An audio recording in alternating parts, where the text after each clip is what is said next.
I am grateful to the Union Minister of Energy for conveying the meeting of power ministers of various states, thus providing us with an opportunity to express our views on a very vital sector of our economy. In Madhya Pradesh, the special efforts and hard work, particularly in the last few years, has yielded spectacular results by way of completion of projects enabling us to bridge the gap between demand and availability and lift all power cuts with effect from May 1985. This was possible as we could double our capacity during the sixth plan period. Our achievement in respect of plant utilization factor, which had all along been more than national average during 1983, and it was highest amongst all the states. Our emphasis during the seventh plan is to improve upon idle capacity for providing better system operation.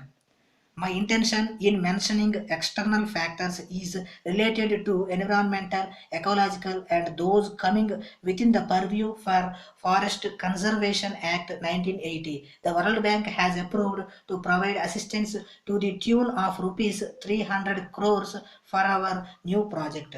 I therefore request the Honorable Minister of Energy to assist us in obtaining clearance of this project early. This would be supplemented by addition in capacity due to the proposed nuclear power plant in Madhya Pradesh during the seventh five-year plan. The sites which fulfill the requirements have already been inspected and the location remain to be finally decided. From our point of view, establishment of nuclear power station in Madhya Pradesh will go a long way towards system stability, and consideration in favor of this plant could give sustained relief to Madhya Pradesh in perspective.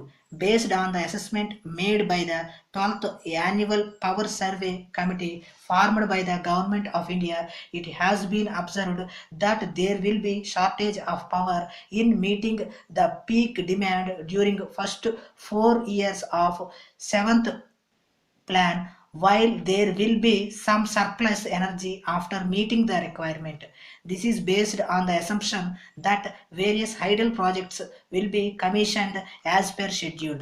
The Madhya Pradesh government, while it is aware of its responsibility to complete a super thermal power station, but there have been certain unavoidable delays in the construction, mainly because of constraints of funds. The state government is making efforts to provide as much funds as possible for the work. However, the total funds required would not be available, and therefore the government looks forward to the central government for providing special loans so that the project is completed and the super thermal power station coming up also gets its water requirements. We hope that our request for special loan would be considered sympathetically. It is indeed gratifying to note that a program for renovation of old thermal units with a view to improve the plant utilization factor has been launched. The Madhya Pradesh Electricity Board has introduced modern concepts to strengthen its management.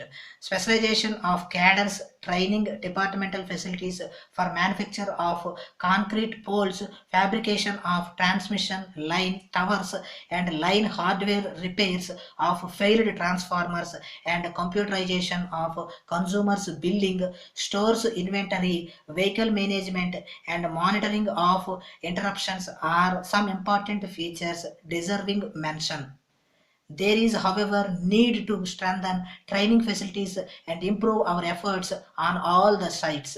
This is all the more necessary in view of the advancement of technology in the power sector over the decade. The institute will not only provide adequate training to the young engineers but will also take up regular courses for those who have been long associated with this industry. With this objective in view, I request Honorable Minister of Energy to seriously consider locating one central training institute for power engineers in Madhya Pradesh, preferably at the training institute.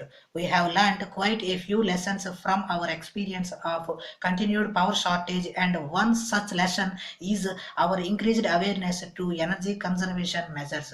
We have had useful deliberations on the methodology for conserving energy in industrial and agricultural sectors by organizing workshops and seminars, and have now started implementing these measures in the industrial sector in general and agricultural sector in particular with telling facts.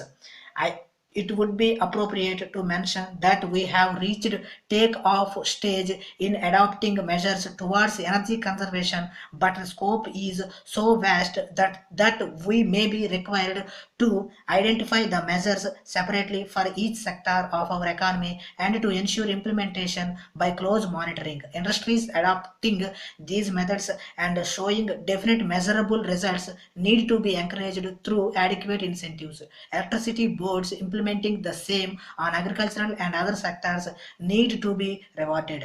I hope energy conservation will receive high priority in power sector, as every effort made in this direction will relieve us to the extent from the crisis of power shortage. I must thank the government of India for the generous assistance received by my state from time to time. I would, however, again reiterate for early action in removing the constraint that I have mentioned earlier, and to give thought to the suggestions put forth so that power development in Madhya Pradesh may get necessary impetus, thereby enabling us to realize our dreams of raising the quality of life in the remotest tribal areas of the state and contribute our due share in accelerating the prosperity of the nation. We hope we would be able to achieve a great deal of our objective by the end of the current financial year. In conclusion, friends, you will all agree that a conference of this nature must address itself to the